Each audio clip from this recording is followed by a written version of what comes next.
Number 2920, मुरली तारीख 28 नवंबर 1967। बाबा ने व्याख्या की थी 23 जून 2019। बाबा गुप्त होने के बाद वाणी चली थी। टाइमिंग है 12 मिनट 44 सेकंड। तो बताया हमको तो फादर है, हेवनली गॉड फादर, तो हम हेवन में होना चाहिए ना, हम उनकी संतान है, हेवनली गॉड फादर की संतान है, तो हम यहां हेल में क्यों पड़े? कारण बताओ, क्यों पड़े नरक में? संग का रंग। तो बाबा ने बोला जब बाप आया हुआ है तो बाप का संग लेंगे या दुनिया वालों का संग का रंग लेंगे? अगर बुद्धि में ये बात बढ़ गई कि ऊंच से ऊंच बाप आया हुआ है और ऊंच से ऊंच इस दुनिया की बात है, कोई ऊपर की दुनिया की तो बात है नहीं परम धाम की, तो कभी कभी रावण के बन जाते। जब बाप तुम्हारे सन्मुख आता है तो फिर भी तुम रावण की बातें क्यों करते हो? किसका संग लेना है? हेवनली गॉड फादर का।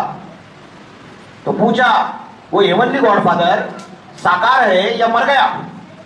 जवाब दिया साकार है। तो उसे हेवनली गॉड फादर कहेंगे?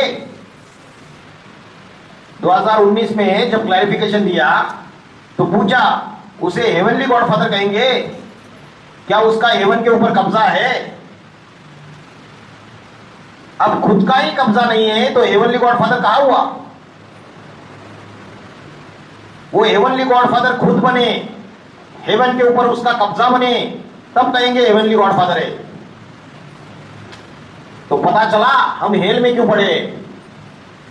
क्योंकि जो वास्तव में हमारा प्रैक्टिकल हेवनली गॉड फादर है, हेवन बनाने वाला, नई सृष्टि बनाने वाला, नया मकान बनाने वाला, वह खुद ही हेल में पड़ा हुआ है। 2019 में बोला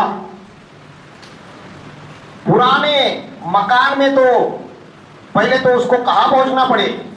तो कहां पड़ा हुआ है? पुराने मकान में, माना पुराने शरीर में पड़ा हुआ है। तो पूछा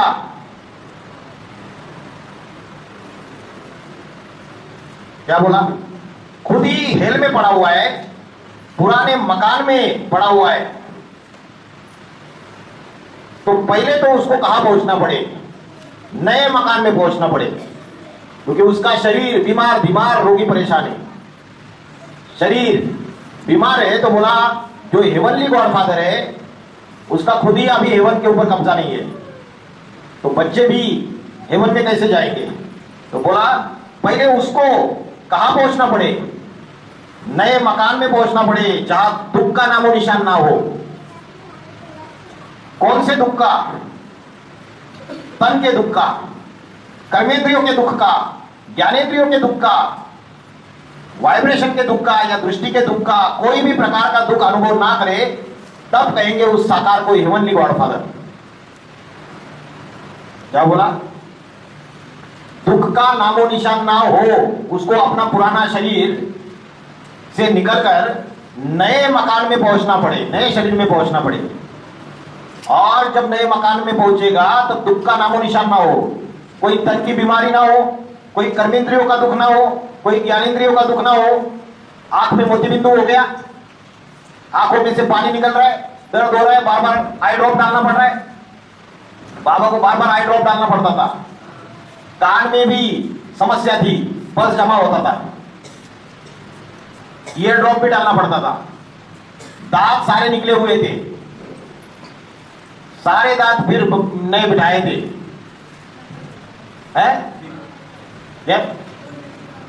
नकली थे। तो जहां दुख का नामो निशान ना हो, तन के दुख का, कर्मेंद्रियों के दुख का, ज्ञानेंद्रियों के दुख का, वाइब्रेशन के दुख का या दृष्टि के दुख का, कोई भी प्रकार का दुख अनुभव ना करेंगे, तब कहेंगे उसको साकार को हेवनली गॉड फादर। तब तक नहीं कहेंगे। ये 2019 में बोला। आत्मा तो संपन्न बन गई, आत्मा संपन्न बनने से संपूर्ण तरीके से हेवनली गॉड फादर नहीं बनता है। आत्मा में अशुद्ध संकल्प आना बंद हो गए, निर्विकारी निराकारी अवस्था तो बन गई, लेकिन शरीर भी रिजुनवेट होना चाहिए। शरीर भी जो तमोप्रधान शरीर है वो बदलकर कंचन काया में परिवर्तित होना चाहिए। तो इस मुरली में क्या इशारा दिया समझ में आया? पुराना जो मकान है उस मकान से उसको नए मकान में पहुंचना पड़े, जहां दुख का नामो निशान ना हो। मतलब उसको ऐसे शरीर का चयन करना पड़ेगा जो शरीर बीमारी वाला नहीं है, और जिस शरीर को वो धारण करेगा तो दुख का नामो निशान नहीं होगा। तो आत्मा भी पावन, शरीर भी पावन, तब कहेंगे उसको हेवनली गॉड फादर। वो नया मकान लेना पड़ेगा उसको।